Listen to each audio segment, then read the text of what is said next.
Hello, everyone, and welcome to the Kindness Matters podcast. I'm your host, Mike Rathbun.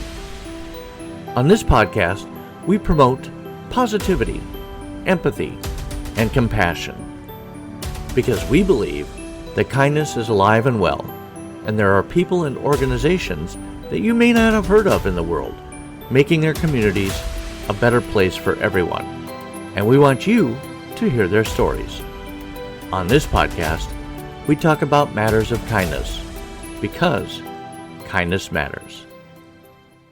Hey, hello, and welcome everybody to the Kindness Matters podcast. I am your host, Mike Rathbun. I hope you're doing well. I hope you're having a fantastic week, and I hope you're being kind. Remember that if you would like a little bit of kindness, a little bit of uplifting news, a little bit of positivity in your email box every month, please don't forget to subscribe to the Kindness Matters podcast newsletter. You can do that. There's a link in the show notes at the end. I like to highlight people who are making a positive difference in this world, and you can be part of that as well just by subscribing. My guest today is really awesome. His name is James Francisco Bonilla. He is a New York-born Puerto Rican writer and retired professor emeritus of cultural competence and leadership at Hamline University in St. Paul, Minnesota. James was born with congenital cataracts and has never had sight in his left eye. Following a racially motivated assault at the age of 9, he lost much of his remaining sight in the right eye. 10 years later, a medical breakthrough restored the sight to his right eye, and searching for relief and inspiration, he discovered unexpected solace in the natural world, which led him toward both personal healing and advocacy work. Because of experiences, James was drawn into the early disability rights movement, which later helped ground his work as a nationally recognized social justice educator and environmentalist. James received his doctoral degree from the University of Massachusetts Amherst School of Education in organizational leadership. That's easy for me to say. No, it's not. He is a former chair of the Faculty Advisory Committee to the National Conference on Racial and Ethnic Diversity in American Higher Education. He's made hundreds of presentations to universities, conferences, and human service organizations in the area of diversity, including outdoor education and environmental programs. His memoir, An Eye for an Eye, Growing Up with Blindness, Bigotry, and Family Mental Illness, is set to be released by the University of Minnesota Press on November 4th. In it, he invites readers to empathize and consider their own potential to be of service in a broken, beautiful world. So very nice to have you here, James. I really, really appreciate you. When our mutual friend Deb Holtz suggested you, and part of her selling point was the fact that you're blind, and I was kind of thinking that the whole episode might be kind of about that. But really, there's so very much more to your story that involves kindness, isn't there? Yeah. I tried to write it so that it would not be sort of the one-dimensional, here's the disabled person who suffers, who overcomes, and blah, blah, blah. Because I think that's unfortunately a trope that happens often for disabled people. They don't, they're not seen beyond their disability. And I was really interested in exploring the connection between having been, now you know that I had surgery when I was 19, right? Okay. Go ahead. Okay. No, I was initially interested in exploring the relationship of being legally blind for that decade to being Puerto Rican, similarities and differences. And then in the process, I ended up writing about family mental illness, including my own. And it was like, I didn't know that I was going in that direction. So there it was, So it's complex. It is. There's nothing about life that is not complex, right? Yeah, yeah. Um, because, and I alluded to this, I think, in the intro, because Oh, you were no, born both with eyes, congenital but cataracts cataracts. in your left Yes. eye, just your left, Right. The one they were in both eyes, but but you the lost one in sight my left in eye was your quite left thick, so eye. I couldn't see out of it. But I had Okay. one in my right eye. When I got hit, rather than take me immediately to the hospital, the good brothers left me in the infirmary for 3 days, and that's where it got the blood thickened up the cataract so badly that I I couldn't see. Once I was done there, I couldn't see the big E in the eye chart. Yeah, Oh, wow. yeah. Even I Oh, can see that, and that's saying a lot. Yeah, so and that whole horseshoe to the eye thing, that was a Well, I I was mean, gonna say to a the extent racial. that 9 year It was it a olds racial really attack? It wasn't. understand their behavior, I mean, they clearly absorb messages. So this kid, I was kicking his butt in horseshoes. And when I came out, I was looking for a horseshoe underneath a stairwell, which was very dark. And when I came out, he had actually found it. And he whipped it at my face saying, "Catch, Spick." Ah, And, because I had not really adjusted, I caught it with my one good eye. And that set into motion a whole series of events yeah. that led to my being legally blind for the next decade.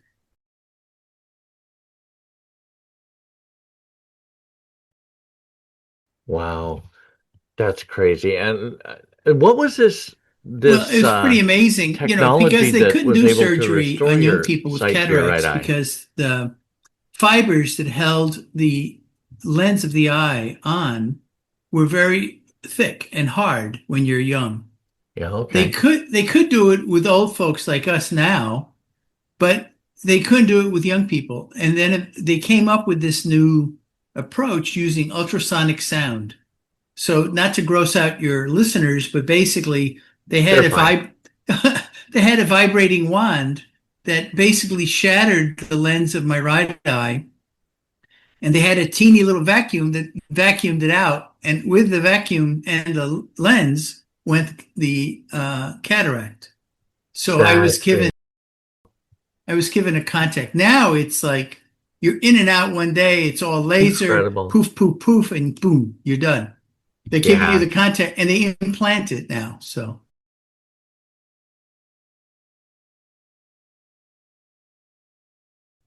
that's that's incredible.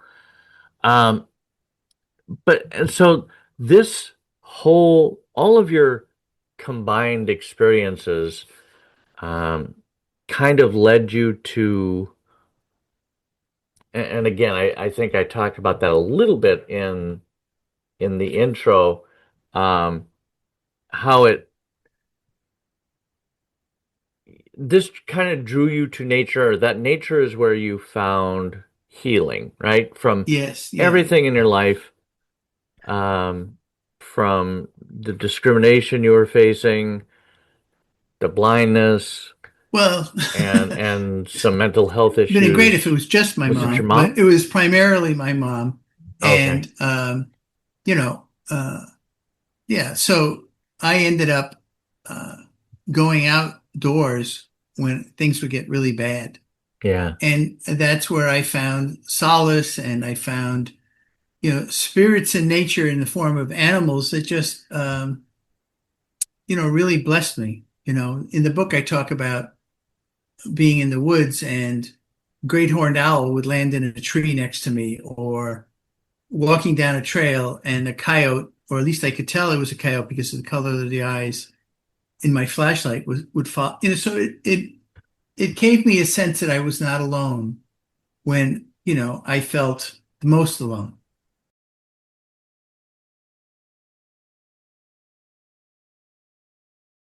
Yeah. Yeah. Oh, for sure.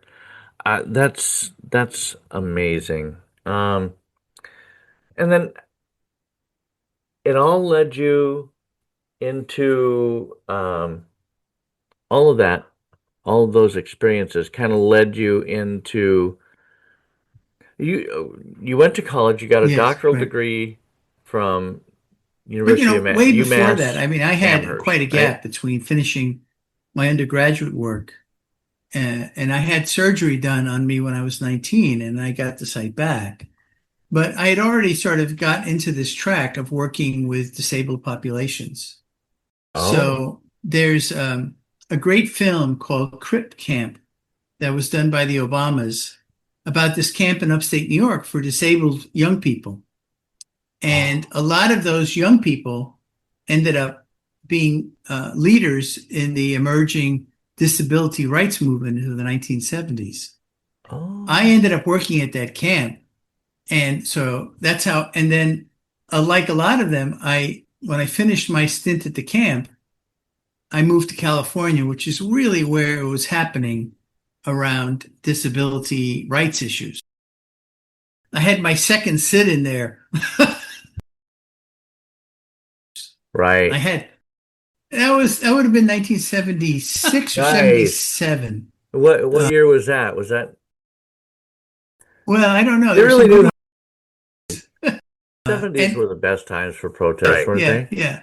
But it How was to in the do them back 60s, then. and ironically, it was Well, in the a really 60s also, progressive yes, you're governor's office. We took over his office. Jerry Brown, in his first stint as governor of California, in many ways, a very progressive guy, but it's another example of how disability issues just fall under the radar.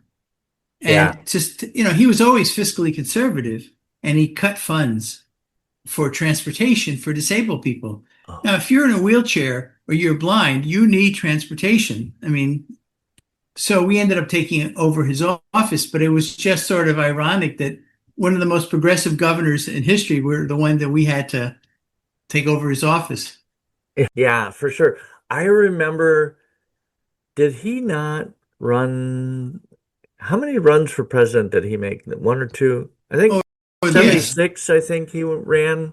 Uh, Oh, I don't know. Yeah, I I think can't. I'm maybe, not I that think, old. I can't remember that far back. My line is, ouch.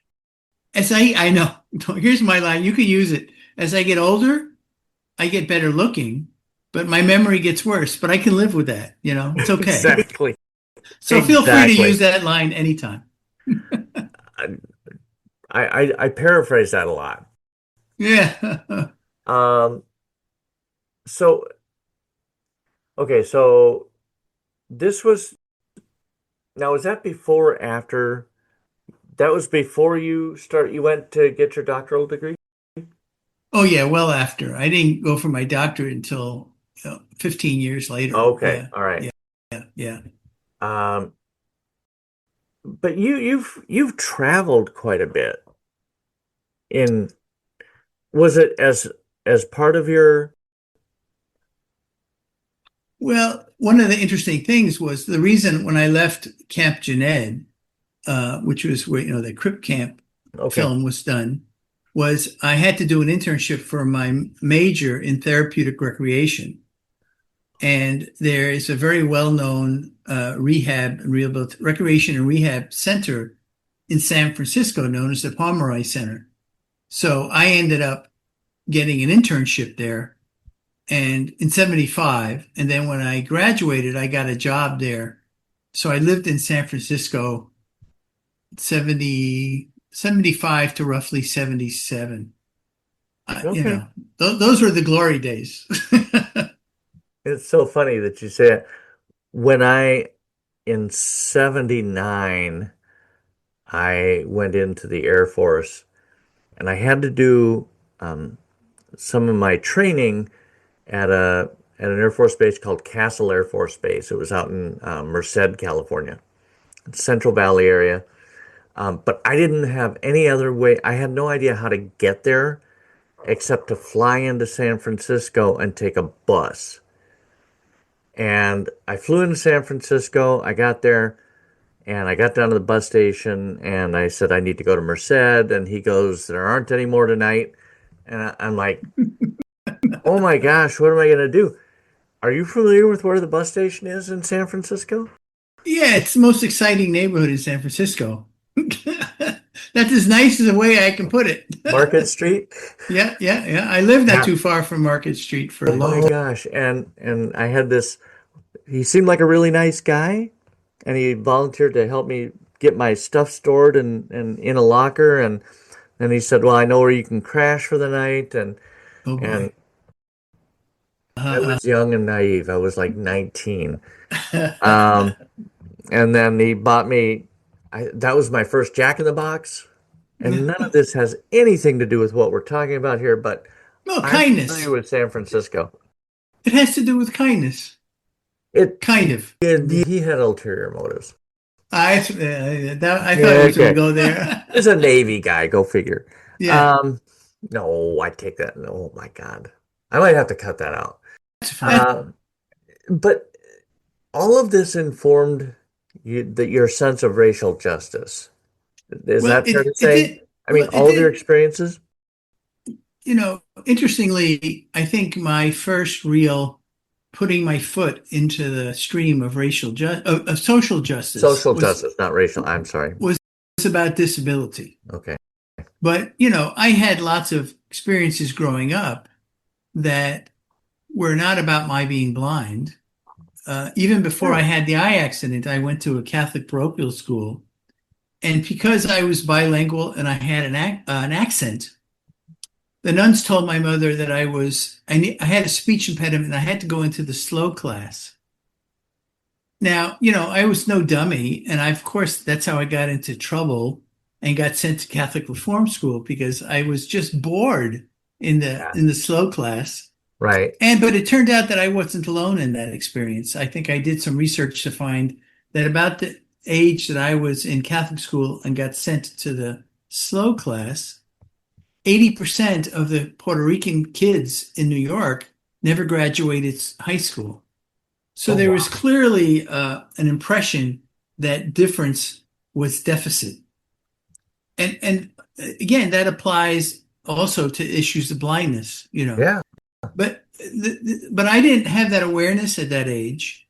It really wasn't until I went to San Francisco and got involved in the disability rights movement that I started learning about stereotypes and how systems exclude people with disabilities and how people with disabilities are some of the poorest, if not the poorest group in the country, even though we were the largest minority, we were the poorest and continue to be the poorest. People with disabilities. Yes. Yeah. Yeah. And And, go ahead. well, just to make it even more relevant, with all the quote unquote big beautiful bill has cut out tens of thousands of people with disabilities from Medicaid.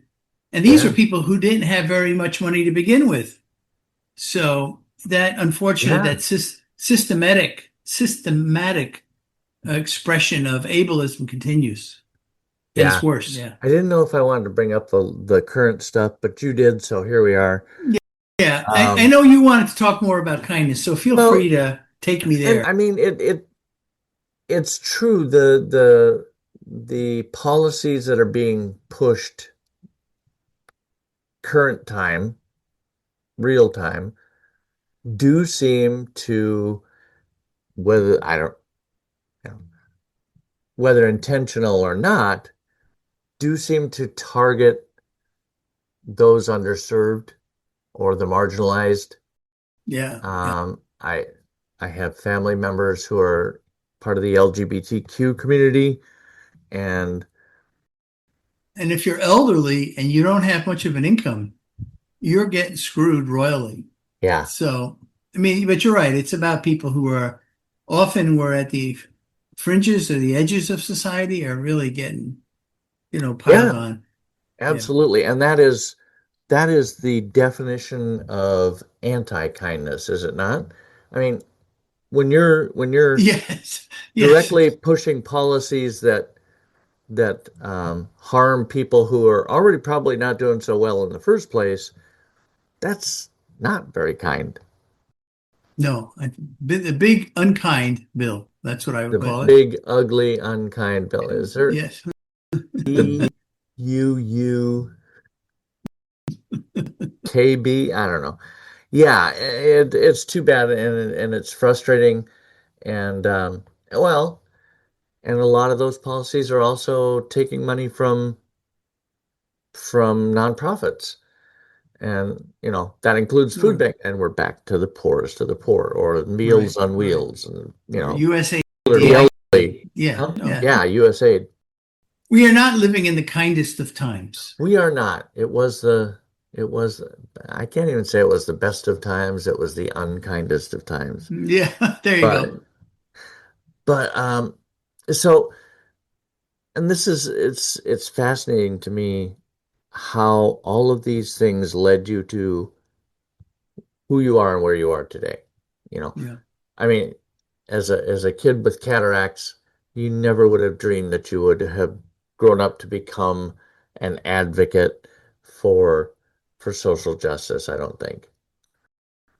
I didn't know what it was. Yeah. So, Well, and I yeah. would imagine we're probably talking the 60s.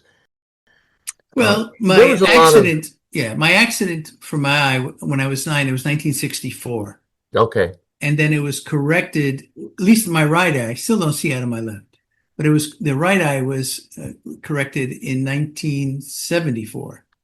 okay, And by that time, I was already in college looking at therapeutic recreation. And, the programs were very much sort of social service, but not social justice. And right. it really wasn't until I went to California that I started to make the connection that, yeah, you can't have one without the other. Yeah. Really you can't. Um, I just I think because I read a comment from you, um, and I'll just read what I've got here, about how you were illustrating how society sometimes let you down. And you said, and I think we were talking about your book. You can correct me if I'm Probably. wrong Yeah, on that. yeah, yeah. You said, I want people to grasp that I was more disabled by my environment and social discrimination by others than by my physical blindness. Can you explain that a little bit? I mean, Sure, I understand it. I think I can grasp it. sure.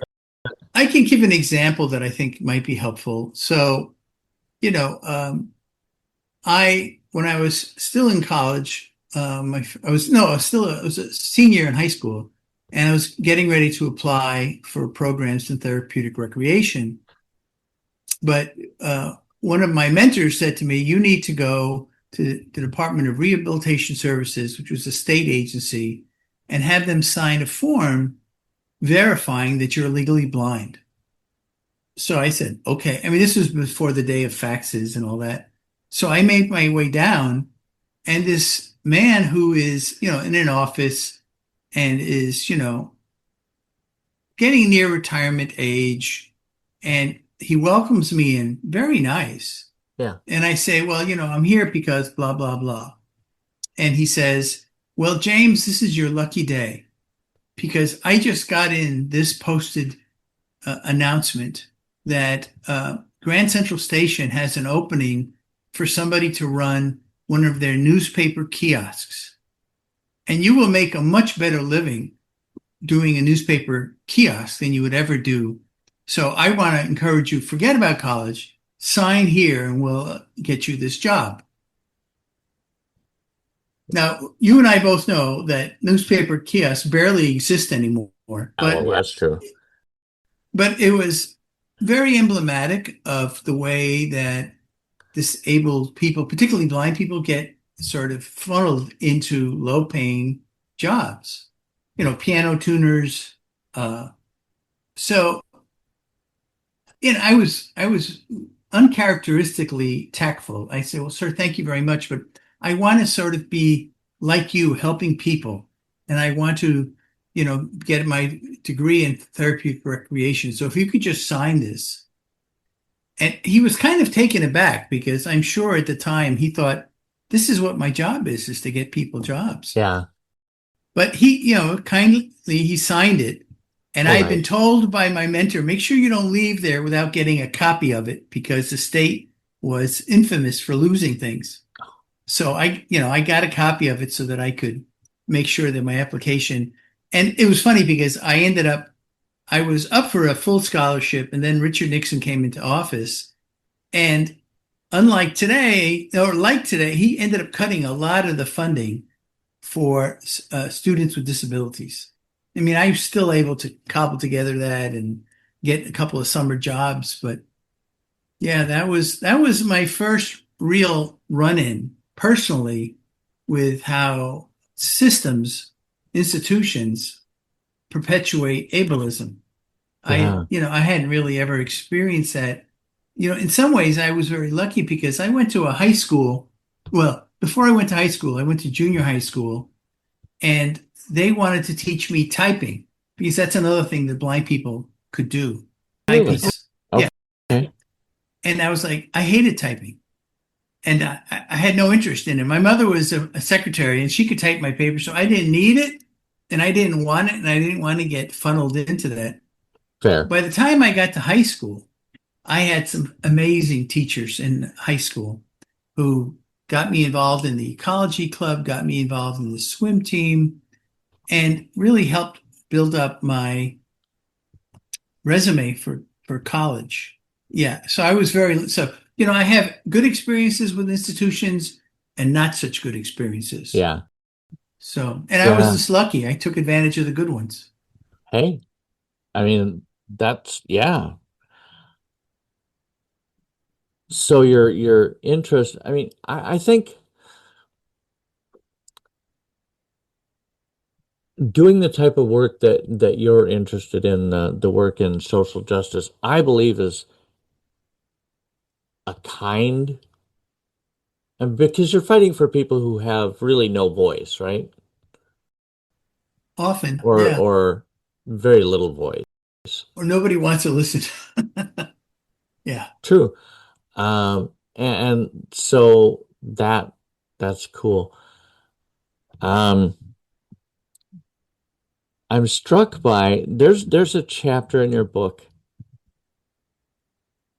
you know what I'm going to, that as good as kindness is, as nice as we think of kindness, there's a dark side to kindness, isn't there? It Well, can kill you. this is where, I tread Not once, lightly. but three times Yeah, almost. it almost three times. But this is where I've learned to tread lightly because I think people's intentions are good. Oh yeah. But the difference between their intentions and the effect of their behavior is really kind of can, like you say, go down a dark road that you don't want to go. And I have a road example. So I was still legally blind. I was standing on the corner of 59th and Lexington Avenue in Manhattan, New York, and very busy place. Bloomingdale's was right across the street. And I was waiting for a friend of mine. And I had just gotten my cane and I was holding the cane at my side. But, and this friend of mine was always late. I told her, you'd be late for your own funeral. And again, she was late. Yeah. And all of a sudden, this hand grabs my bicep and it's a big hand and starts to pull me into the street. And I'm so stunned by this. That's a busy street. Oh my God. Yeah, it's like 5 lanes. And I hear, tires screeching. I hear taxi cabs honking their horns. I hear people cussing. So I know that I'm going across against the light. And halfway across, I finally got my bearings enough to say to the person who turned out to be huge. I mean, he was at least 280 pounds, probably was 6'5", African American guy with a construction helmet on. Oh. And I said, Mister, what you doing? Yeah. And without missing a beat, he says, well, this is a really busy intersection. So I thought you would need some help getting across the street at this time of day. And at this point, the light changes. And now all these people are coming across the crosswalk. Oh. And he's like a blocker opening up a hole for me. and he's so big that people moved, right? Oh, sure. Gets me to the other side and finally lifts me up and puts me on the sidewalk. And, I said, well, I mean, that was very nice, but I was just waiting for somebody over there. And I can tell by his face, as little as I could see, you could just feel Yeah. that he was really confounded. And He was expecting and at he least a starts to thanks. walk away, and yes. And again, his intentions, I'm sure, were honorable. He gets 10 feet away and he says to me, "Do you need me to take you back?" And that was it. No, it's okay. So, yeah, please, no. So, I mean, again, that, and I think this is where it becomes hard for some folks who get sensitive when, you point out that sometimes kindness can actually not have the intended effect. There's a woman named Rebecca Taussig who's written a great memoir about being in a wheelchair. And she speaks eloquently to this, that, many times in her life, people have done stuff that not only wasn't helpful, but, was dangerous. The other story that I'll tell you about is I was at Cortland and I had a very bad sophomore year. And luckily, again, a teacher ended up convincing me to go to London. Oh. And I wasn't supposed to be able to go because I was a sophomore, but she was like this very legendary professor who, when she was an undergraduate, shot the weather vane off the top of Wesley College because that's what she did. She was from the Virginia back hills. Oh. So, if Marcia said this is going to happen, it's going to happen. She got me to go to London, which was literally life-saving. I had almost taken my life because I was so miserable. And when I'm in London, I'm at the pub. I'm a little bit, a couple of sheets to the wind. And there's a young woman who's, I'm kind of attracted to. And she says, "Oh, would you need help getting to the subway stop to go back home?" And I said, "Sure." Yeah. And I made a mistake. I folded my cane and I put it in my back pocket. They should warn you about this when you're doing training. But she's walking, and it's at night. And, at the time, London had these call boxes for bobbies that were on the telephone poles or on poles. And she doesn't, she's grabbing me from my elbow. Okay. And rather than letting me hold her, she's grabbing me. So from a distance, it would look like I was guiding her. And she didn't really understand. And we're having this intense conversation, including talking about, old boyfriends, old girlfriends. And I'm hoping it's leading up to something. And all of a sudden, bam, right on my forehead, I have this crushing impact. And unbeknownst to me, she had walked me into one of the Bobby's call boxes. Oh my gosh. And laid me out flat. I mean, I was seeing stars like in those old cartoons when and swirling around your head. And again, she just didn't understand how to walk with a person who had a visual disability. Yeah. And so, there's a third time, but I don't need to tell you that one because it involved the same woman and it was, So anyhow, I believe there was some waterfalls involved. Yeah, I was still trying. We got back to Cortland, and I was still trying to see if I could, woo her over from her existing boyfriend. And we took a walk around Sunset, and it was Ithaca College in Ithaca, New York, near Cornell. And this canyon had a waterfall at one end, but we were standing below it, and we couldn't hear ourselves talk. So she suggested, well, let's go walk around the edge because then it'd be nice. And it was just the time of day where the shadows were long and it was fall. And I never saw well when I didn't see well before, but once the light was fading, I was terrible. And we're walking and talking, and I'm on the outside near the edge. And again, I'm sort of caught up in this conversation with this, love interest. And she doesn't tell me that the trail has made a sharp right and that there's a washout. So the Oh, next thing I know, I'm in midair oh, jeez. and I'm going, holy, excuse me, Yeah. listeners, She right? didn't say that. And, make a long story short, I got down about 15, I hit the side of the cliff and there were some small cedars and I was able to grab them and arrest my fall and then crawl back up to the trail. But by this point, I'm bleeding and I get up and I to the trail and I don't even stand up. I just roll over onto the trail. And by this point, there's a bunch of undergrads from Cornell. And I'll never forget this one guy. He's laughing, he's laughing. He's saying, "Man, what are you, blind?" I said to him, "Fuck you, idiot. I am blind." Oh God, that's But gonna blow out again, the speakers. But yeah, yeah, sorry. no, no, no. I laughed too hard. It was me. Okay, good. Yeah. As a matter of fact, wow.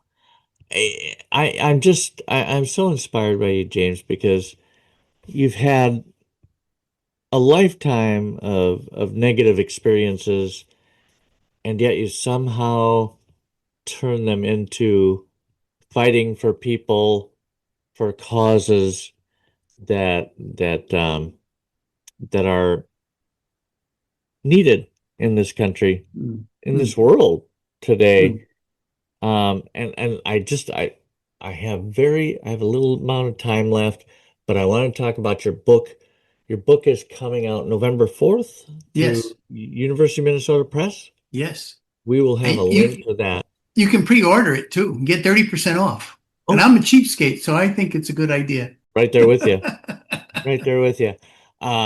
Yeah, no, and I think if anybody wants to be inspired or to learn about what it's like to go through life with some of these, well, with disability, with racism, with everything that you've dealt Yeah. with, and be inspired by that.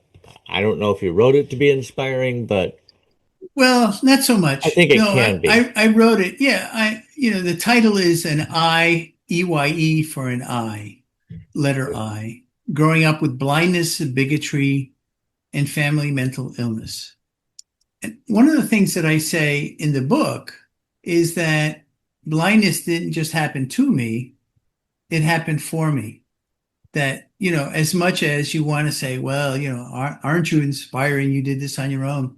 There was key people along the way out of kindness or professional integrity that made all the difference. So, I just took advantage, like many of your, listeners, I took advantage of the opportunities that were there and I tried to deflect the ones that got in the way. I don't know if that's particularly inspiring. I think that's what non-disabled people do all the time. I just put it in the context of uh, having been blind and having been Puerto Rican, and then also dealing with my family's mental illness. But Yeah, you know, I guess I don't. I appreciate you're saying you're inspired by it. At the same time, I feel like most people would probably, given the circumstances and the opportunities that I had, would do some. I mean, it's not, make the same choices. it's living a life, right? It's living a life. It makes me and you normal. And we wade through the stuff that we have to wade through. And luckily, I think I ended up with some great opportunities. Yeah. I will disagree partially with that. I think there are plenty of people out there who think that they don't have a voice when they experience that kind of thing. Some of the things that you Hmm. experienced, and they think nobody will listen to me, and who am I to speak up? So Hmm. I would disagree a little bit with that. But You're allowed. It's your program. Hey, it is. Yeah, there you go. I really, really, really appreciate your time today, James. It's been so great talking to you. And for my listeners, don't forget to go to the show notes and get the link to that book. It'll be out. You can order it right now Yeah, if you they want. can just go to University of Minnesota Press, their website, and just type in uh, either James Francisco Bonilla or an I, EYE for an I, and it'll come up. Oh, So perfect. yeah, yeah. So pre-order Perfect. because you get money off, and Exactly. it's a tight economy. Exactly. Oh, here we go again. No, we're not going to do. No, we all go there. We'll go there. Thank you, James. I appreciate it. You have a fantastic week, Thank you and we for will talk inviting soon. me. Yeah, thank you for inviting me. This was a lot of fun. Thank you so much for joining us today on the Kindness Matters podcast with my guest, James Francisco Bonilla. We hope you're leaving with something uplifting, inspiring, or simply a reminder that kindness truly does make a difference. If you enjoyed this episode, be sure to subscribe wherever you listen to podcasts so you never miss a moment of encouragement. You can also follow us on social media for daily reminders of kindness in action. And don't forget to sign up for our monthly newsletter, where we share even more heartwarming stories to brighten up your month. Until next time, remember, kindness matters, and so do you.